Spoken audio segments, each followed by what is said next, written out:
तो इनको मैं कहूँ, इन पदार्थों को यदि मैं कहूँ तो मैं कहूँ SPM, यानी इनको मैं क्या कह सकता हूँ, मैं इनको SPM यानी सस्पेंडेड पार्टिकुलेट मैटर्स, ठीक है ना। और इसके अलावा जो मेरे पास में आगे जो मैटर आ रहा है, जिसको मैंने क्या कहा, यानी जिसको मैं लिक्विड यानी ड्रॉपलेट्स कह सकता हूँ, ये रहा तरल बूंदे, मैं इसको कह सकता हूँ लिक्विड ड्रॉपलेट्स, ठीक है ना, लिक्विड ड्रॉपलेट्स। तो वायुमंडल में निलंबित कण यानी ऐसे कण हैं जो वायुमंडल में लटके हुए हैं, जो वायुमंडल में यानी जो वायुमंडल में लिपटे हुए हैं, अर्थात वायुमंडल में निलंबित कणकीय पदार्थों यानी SPM तथा यानी सस्पेंडेड यानी पार्टिकुलेट मैटर अर्थात या तथा तरल बूंदों को सम्मिलित रूप से क्या कहते हैं, एरोसोल कहते हैं। क्या कहते हैं, उनको हम सम्मिलित रूप से एरोसोल के नाम से जानते हैं। किसके नाम से जानते हैं, सम्मिलित रूप से हम उनको एरोसोल के नाम से भी संबोधित करते हैं, या हम उस नाम से भी उनको जानते हैं, ठीक है ना। ये अपने पास में यानी एरोसोल की परिभाषा है। वायुमंडल में निलंबित कणकीय पदार्थ ऐसे कणीय पदार्थ जो वायुमंडल में निलंबित हैं या लिपटे हुए हैं, अर्थात लिक्विड तरल बूंदों, अर्थात लिक्विड यानी तरल बूंदों।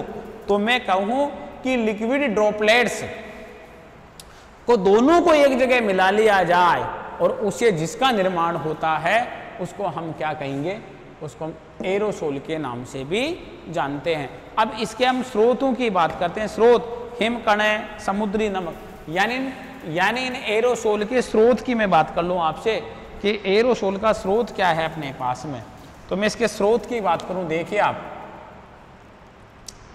एरोसोल का स्रोत देखिए,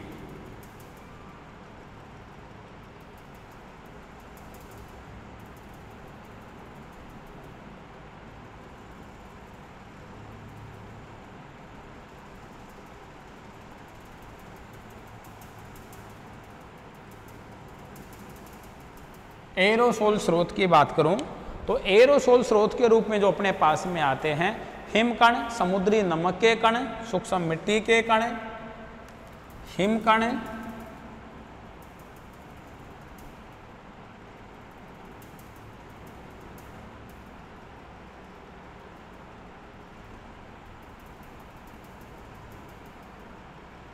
नमक के कण,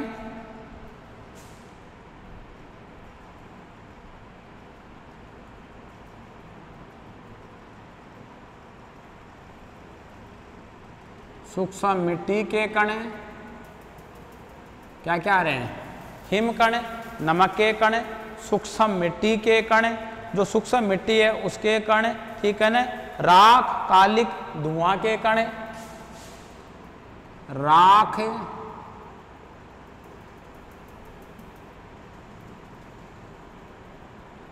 कालिक,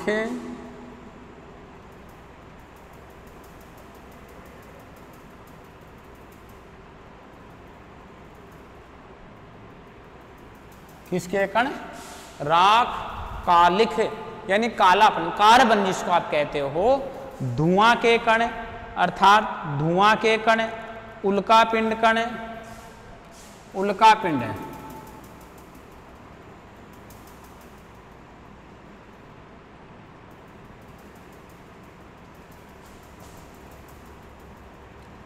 उल्कापिंड कण, इसके अलावा जूते हुए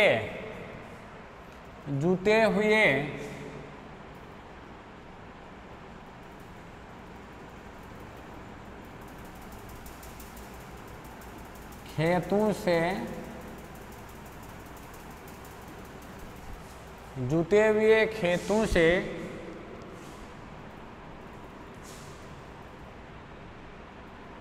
जूते हुए खेतों से उड़ाए गए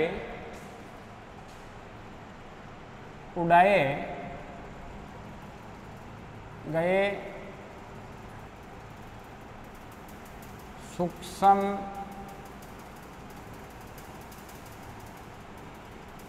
धूल कण, ठीक है ना, उड़ाए गए सूक्ष्म धूल कण, यानी उड़ाए गए सूक्ष्म धूल कण। हम बात करते हैं कि एरोसोल्स हैं, उन्हें एरोसोल के स्रोत क्या है, यानी धूल के कण जो आते हैं ये वायुमंडल में कहाँ से आकर के ये लिपट जाते हैं या कहाँ से आकर के ये जमा हो रहे हैं। तो हमारे पास में देखो हिम के कण, छोटे छोटे आइस ड्रॉपलेट्स की मैं बात कर रहा हूँ। इसी के साथ मैं आपसे बात कर रहा हूँ नमक के कण, यानी साल्ट पार्टिकुलेट्स की मैं बात कर रहा हूँ आपसे। इसके अलावा सूक्ष्म मिट्टी के कण, इसके अलावा राख यानी जो डस्ट होती है वो, कालिक यानी कार्बन, धुआं के कण अर्थात धुआं में जो छोटे छोटे कण होते हैं वो, उल्का पिंड के कण, ठीक है ना, उल्का पिंड के कण। और उल्का पिंड के कणों के अलावा जो जब किसान अपने खेत को जोतता है और खेत जोतने के बाद में जो बारीक बारीक जो डस्ट उड़ती है, अर्थात जो बारीक बारीक जो डस्ट उड़ती है, तो उल्का पिंड कण, ठीक है ना, जुते हुए खेतों से उड़ाए गए सूक्ष्म धूल के कण, ये सब कहाँ पहुँच जाते हैं, ये सब इस वायुमंडल में पहुँच जाते हैं। कहाँ पर पहुँच जाते हैं, ये सब इस वायुमंडल में पहुँच जाते हैं, ठीक है ना। हम इस वायुमंडल की बात कर रहे हैं, ये सारे एरोसोल्स, ये सारे धूल के कण, ये सारे यानी सॉलिड पार्टिक्यूल यानी पार्टिकुलेटेज यानी पार्टिकुलेट्स सारे कहाँ पहुँचते हैं, ये सारे जो ठोस कण होते हैं ये सारे इस वायुमंडल में पहुँच जाते हैं। इनका प्रमुख जो स्रोत है, ये स्रोत मैंने आपके सामने लिखे हैं कि ये इनके क्या होते हैं, स्रोत होते हैं, ठीक है ना। और भी हम स्रोत लिख सकते हैं, काफ़ी हमारे पास में स्रोत आते हैं, यानी चट्टानों के यांत्रिक अपक्षय से प्राप्त शैल कण। देखिए चट्टानों के यांत्रिक अपक्षय से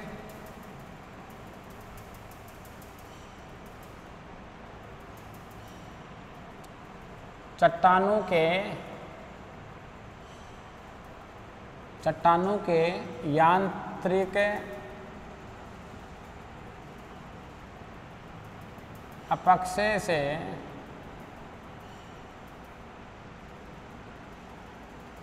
प्राप्त, यानी अपक्षय से प्राप्त क्या आ गए हमारे पास में, ठोस कण, यानी चट्टानों के यांत्रिक अपक्षय से प्राप्त कौन से कण, ठोस कण। रेगिस्तान से उड़ाए गए रेत के कण, यानी डेजर्ट वाले एरिया से, ठीक है ना, ये भी स्रोत हैं एरोसोल्स के। रेगिस्तान से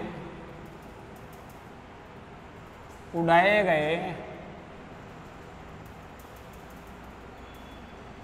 रेत के कौन से कण, सूक्ष्म कण इत्यादि के मैं आपसे बात कर रहा हूँ। आदि सारी ये किसके स्रोत हैं, ये जो ठोस पार्टिकुलेट्स हैं उसके ये सारे सॉलिड पार्टिकुलेट्स के स्रोत हैं, यानी ये एरोसोल्स के स्रोत हैं। यहाँ वायुमंडल में हमारे को यह एरोसोल क्या होता है, यानी यहाँ पर ये पाए जाते हैं। मैं मुख्य रूप से आगे इसी टॉपिक को बढ़ाता हूँ, तो आगे का टॉपिक देखिए, ये कण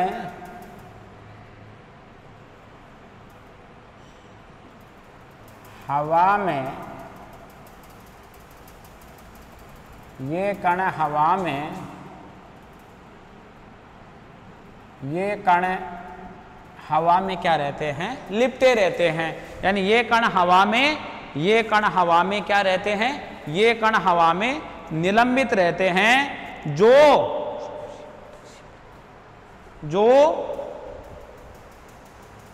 मुख्य रूप से हम आगे बात करें, अधिकतर कण कौन से कण, अधिकतर कण यानी कौन से कण, अधिकतर जो ये वायुमंडल में निलंबित रहते हैं मैं आपसे इन अधिकतर कणों की बात कर रहा हूं। ये ठोस जो एरोसोल्स हैं, यानी अधिकतर ये कण, कौन से कण? अधिकतर ये कण जो निलंबित रहते हैं पवन तथा संवहनीय तरंगों के द्वारा ऊपरी मुखी गमन करते हैं। कण पवन तथा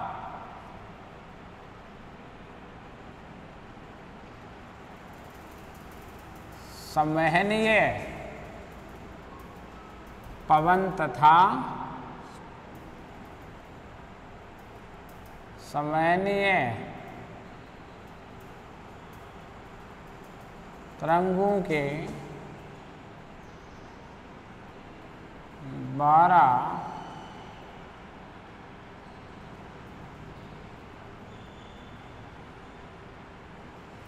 ऊपरी मुखी गमन करते हैं। यानी अधिकतर कण पवन तथा संवहनीय तरंगों के द्वारा ऊपरी मुखी गमन करते हैं, जो शोभ सीमा तक सीमित होता है। अर्थात जो कहाँ तक सीमित होता है? जो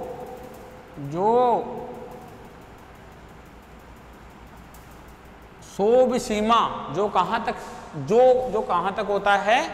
जो शोभ सीमा तक सीमित होता है तथा ऊंचाई के साथ जो शोभ सीमा तक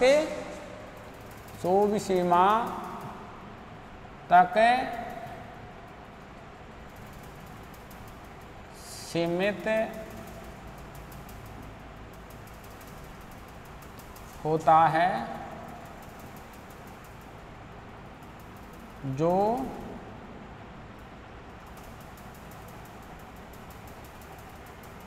जो किसके साथ? यानी शोभ सीमा तक तो इनका क्या होता है? लिमिटेशन होता है, शोभ सीमा तक सीमित होता है। जो किसके साथ? जो हाइट के साथ, जो ऊंचाई के साथ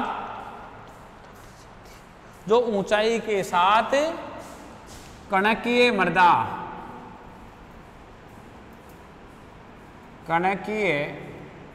मृदा, यानी जो ऊंचाई के साथ, किसके साथ? जो हाइट के साथ, यानी जो किसके साथ? जो हाइट के साथ, जो ऊंचाई के साथ कणकीय पदार्थों की मृदा गढ़ती जाती है।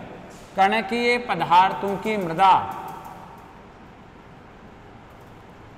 कणकीय पदार्थों की मृदा घटती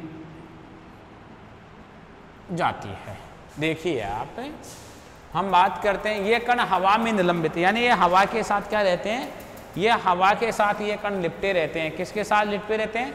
ये कण हम बात करते हैं तो ये कण मुख्य रूप से हवा के साथ क्या रहते हैं? ये कण हवा के साथ लिपटे हुए रहते हैं। किसके साथ? ये कण हवा के साथ लिपटे हुए रहते हैं, निलंबित। अधिकतर कण पवन तथा संवहनीय तरंगों के द्वारा, संवहनीय तरंगों का मीन्स होता है कि इस हमारे इस सरफेस पर जो हवाएं होती हैं वह गर्म होकर के उनका ऊपर की ओर एक सर्कुलेशन बन जाना, यानी उनका गर्म होकर के ऊपर उठना संवहनीय तरंगों के द्वारा ऊपरी मुखी गमन करता है। अर्थात यानी नीचे वाली धरातल के आसपास वाली भारी वायु का गर्म होकर के ऊपर की ओर गमन करना संवहनीय तरंग। संवहनीय तरंगों के द्वारा ऊपरी मुखी, ऊपर की ओर गमन करते हैं, जो शोभ सीमा तक सीमित होता है। कहाँ तक गमन करते हैं? वह शोभ सीमा तक गमन करते हैं। उनकी लिमिटेशन क्या होती है? उनकी लिमिटेशन होती है शोभ सीमा। कौन सी सीमा? उनकी लिमिटेशन शोभ सीमा होती है, यानी वो कहाँ तक गमन करते हैं? वो शोभ सीमा तक मुख्य रूप से गमन करते हैं। अर्थात जो ऊंचाई के साथ कणकीय पदार्थों की मृदा गढ़ती जाती है, जिस मृदा में यानी उस मृदा के कण पाए जाते हैं, तो जैसे जैसे ऊंचाई बढ़ेगी तो ऊंचाई के साथ उस मृदा के कणों की जो नंबर है, जो उनकी संख्या है, वो कम होती जाएगी। क्योंकि जैसे हाइट की ओर जाएंगे तो उसकी एक लिमिटेशन है। देखो हमने एक लिमिटेशन लगा दी है, यहाँ पर एक सीमा बना दी है कि साहब ऊपरी मुखी गमन कहाँ तक होगा? शोभ सीमा तक, ट्रोपोस्फीयर तक होगा।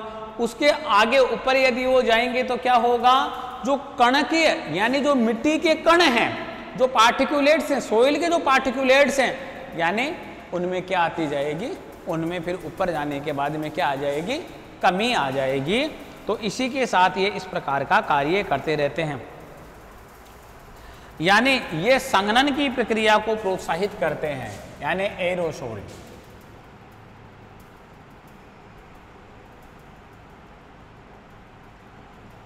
एरोसोल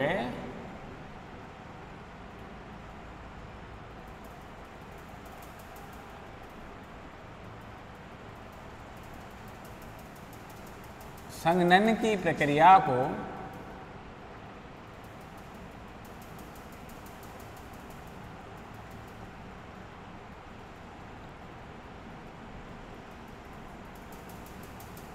प्रोत्साहित करते हैं, यानी एरोसोल कौन सी प्रक्रिया को, संघनन की प्रक्रिया को, कौन सी प्रक्रिया को, संघनन की प्रक्रिया को प्रोत्साहित करते हैं। क्योंकि ये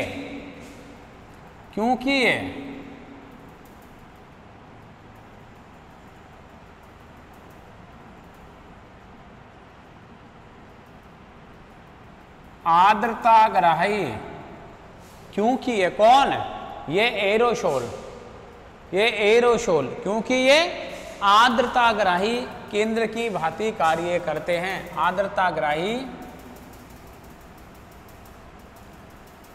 केंद्र की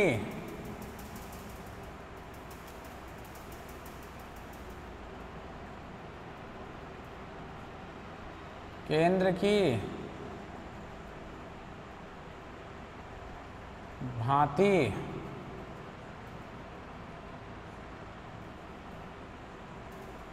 कार्य करते हैं। एरोसोल संघनन की प्रक्रिया को प्रोत्साहित करते हैं, यानी हाइग्रोस्कोपिक न्यूक्ली, आर्द्रताग्राही हाइग्रोस्कोपिक न्यूक्ली केंद्र की भांति क्या करते हैं, कार्य करते हैं। देखिए, आर्द्रताग्राही केंद्र की भांति जो कार्य करते हैं वो करते हैं कौन है, वह हमारे पास में कार्य करते हैं एरोसोल्स। कौन सी प्रक्रिया में, संघनन की प्रक्रिया में। हमने ये बात तो ऑलरेडी पहले से ही पढ़ी है, देखिए आप कॉन्सेप्ट को क्लियर करिए। हमने ये बात तो पहले से ही पढ़ी है। क्या पढ़ी है हमने, कि यह जो एयर जो ड्रॉपलेट्स होते हैं, ये जो सॉलिड जो एयर ड्रॉपलेट्स होते हैं, यह इसी वायुमंडल में लिपटे हुए रहते हैं, लिपटी हुई अवस्था में रहते हैं। इनको जैसे ही आर्द्रता प्राप्त हो जाती है तो उस आर्द्रता के साथ क्या हो जाते हैं, ये उसके साथ लिपट जाते हैं, और लिपट करके वह जब उसमें संघनन की प्रक्रिया होती है तो जलवाष्प छोटी छोटी, यानी जलवाष्प छोटी छोटी वाटर ड्रॉपलेट्स के रूप में परिवर्तित हो जाती है। कुछ छोटे छोटे वाटर ड्रॉपलेट्स के चारों तरफ ये चिपक जाते हैं, तो ये वेटफुल हो जाते हैं, ये वजन में भारी हो जाते हैं, यानी संघनन की प्रक्रिया को प्रोत्साहित करते हैं। अर्थात हम बात करें कि जब जलवाष्प के साथ लिपट जाते हैं कौन, एरोसोल्स, तो ये किसका काम करते हैं, यानी ये हाइग्रोस्कोपी, यानी हाइग्रोस्कोपी न्यूक्ली का कार्य करते हैं, हाइग्रोस्कोपी न्यूक्ली का कार्य करते हैं। तो उसके साथ जब ये लिपट जाते हैं तो अर्थात वहाँ संघनन का प्रोसेस हो जाता है, और संघनन का प्रोसेस होने से छोटे छोटे वाटर ड्रॉपलेट्स बड़े बड़े वाटर ड्रॉपलेट्स के रूप में परिवर्तित हो जाते हैं, और क्या प्रारंभ हो जाती है वहाँ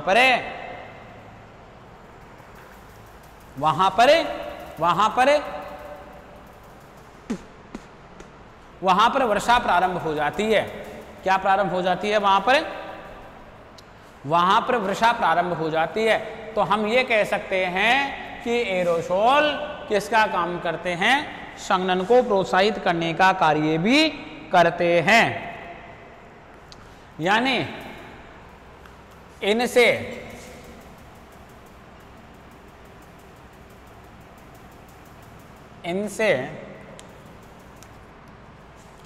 इनसे बादल कुहरा, किनसे, यानी इन एरोसोल से, इनसे बादल कोहरा आदि का निर्माण होता है। किसका निर्माण होता है? कोहरा आदि का निर्माण होता है। आदि का क्या होता है? आदि का निर्माण होता है। इस प्रकार की प्रक्रिया होगी तो क्या बनेंगे? बादल, अर्थात क्या बनेंगे? बादल। और बादलों के साथ साथ क्या होगा? कुहरा, जिसको कुहासा कहते हो, जिसमें दृश्यता भी क्या होती है? कम हो जाती है, कोहरा। अर्थात एरोसोल्स मैंने क्या कहा? संघनन का कार्य करते हैं, जलवाष्प के साथ लिपट जाते हैं और लिपट करके संघनन का प्रोसेस हो जाता है। तो संघनन प्रोसेस में जलवाष्प में क्या होता है? उसी संघनन प्रोसेस में जलवाष्प में यह होता है कि यानी वो छोटे छोटे वाटर ड्रॉपलेट्स में वह जलवाष्प परिवर्तित हो जाती है, वह भारी हो जाते हैं, आपस में वो कण जुड़ जाते हैं, ड्रॉपलेट्स जुड़ जाते हैं, भारी कणों के रूप में परिवर्तित हो जाते हैं और वह वर्षा को आकर्षित करते हैं। बादलों का निर्माण होता है, कोहरा का निर्माण होता है, कोहरा की दृश्यता हो जाती है, दिखाई देने लग जाता है, यानी कोहरा छा जाता है। ठीक है ना। आगे हम बात करें, आगे इसके कॉन्सेप्ट की बात करें, ठोसे पदार्थों के द्वारा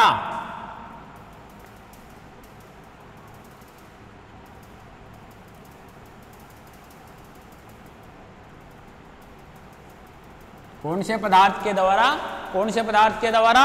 ठोसीय पदार्थ के द्वारा सौर्य तथा पार्थिव विकिरण, ठोसीय पदार्थ के द्वारा सूर्य तथा पार्थिव, देखिए, ठोसीय पदार्थ के द्वारा सौर्य तथा पार्थिव विकिरण का परावर्तन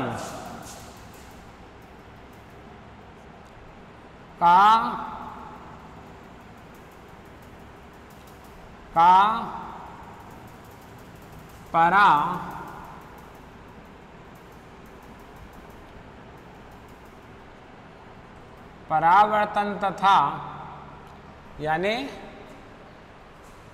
ठोसे पदार्थ के द्वारा, ठोसे पदार्थ के द्वारा पार्थिव विकिरण का परावर्तन तथा प्रकीर्ण होता है, तथा प्रकीर्णन होता है। यानी एक तो परावर्तन होता है और एक प्रकीर्णन होता है, जिससे वायुमंडल का औसत तापमान, जिससे वायुमंडल का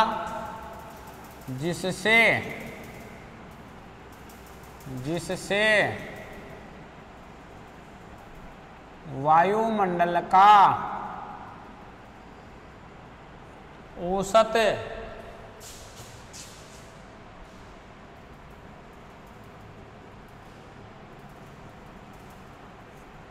तापक्रम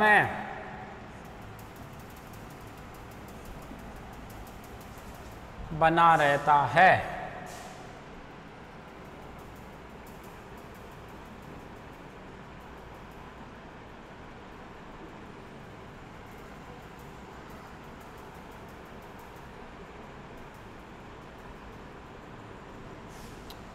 जिससे वायुमंडल का औसत तापक्रम क्या रहता है? जिससे वायुमंडल का औसत तापक्रम बना रहता है। क्या बना रहता है? औसत तापक्रम।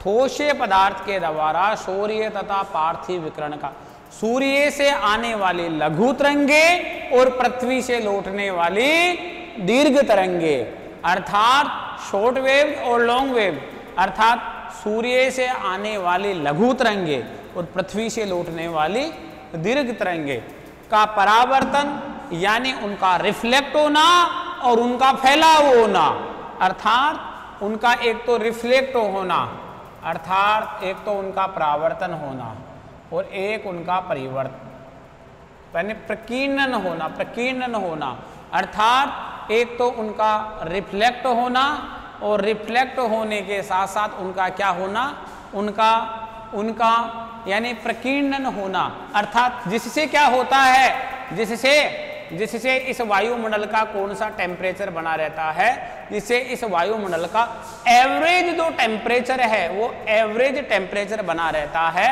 यानी यह जो हमारी पृथ्वी है, यह पृथ्वी यानी लघु तरंगों के रूप में सूर्य से आने वाली ऊर्जा को प्राप्त करती है तथा पृथ्वी के द्वारा जो रिफ्लेक्ट करने वाली दीर्घ तरंगे हैं उसके द्वारा वापिस उसको परावर्तित कर देती है। अर्थात एक तो रिफ्लेक्शन का कार्य होता है और एक फैलाव का कार्य होता है, यानी एक तो होता है परावर्तन का कार्य, एक होता है प्रकीर्णन का कार्य, ठीक है ना, जिससे वायुमंडल का औसत तापक्रम बना रहता है। कौन सा तापक्रम, जो हमारा एटमॉस्फेयर है, उस एटमॉस्फेयर में यानी क्या बना रहता है, यानी औसत तापक्रम बना रहता है। प्रकीर्णन के कारण आकाश का नीला रंग दिखाई देता है।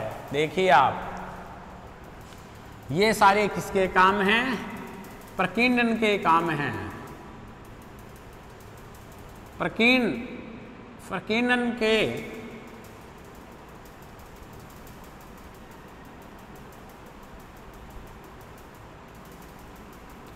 प्रकीर्णन के कारण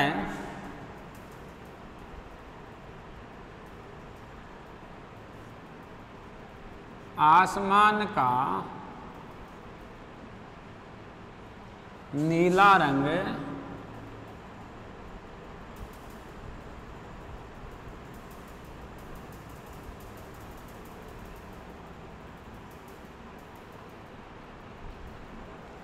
प्रकीर्णन के कारण जो यानी प्रकीर्ण होता है उसके कारण से, किसके कारण, प्रकीर्ण के कारण से आसमान का कैसा रंग दिखाई देता है। आसमान का जो रंग दिखाई देता है वह रंग कैसा होता है, नीला। वर्षा काल में इंद्रधनुष का निर्माण होता है।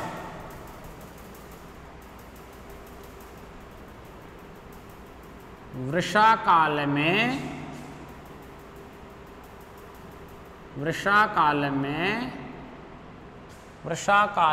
इंद्रधनुष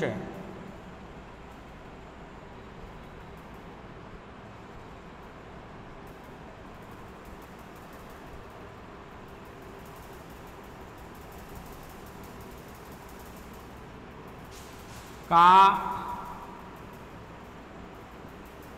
निर्माण होता है। यानी वर्षा काल में किसका निर्माण होता है, वर्षा काल में इंद्रधनुष का क्या होता है, निर्माण होता है। सूर्यास्त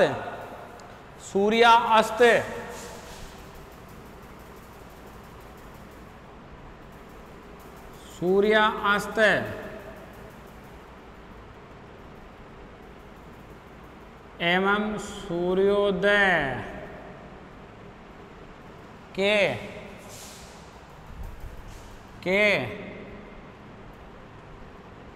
समय, सूर्यास्त एवं सूर्य उदय के समय लाल गठा का निर्माण होना के समय लाल गठा का निर्माण होना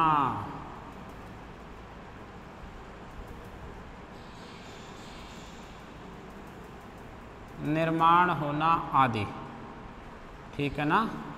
ये जो प्रक्रियाएं होती हैं, ये सारी प्रक्रियाएं कहाँ पर होती हैं, ये सारी प्रक्रियाएं यहीं पर होती हैं। हम मुख्य रूप से बात करें कि जिनकी हम बात कर रहे हैं आपसे, देखो प्रकीर्णन, मैंने क्या कहा था, फैलाव की क्रिया, यानी स्केटिंग की क्रिया हो रही है, यहाँ पर फैलाव हो रहा है। यानी जो सूर्य की किरणें आ रही हैं तो लघु तरंगों के रूप में आ रही हैं, कहाँ पहुंच रही हैं, इसी पृथ्वी पर पहुंच रही हैं।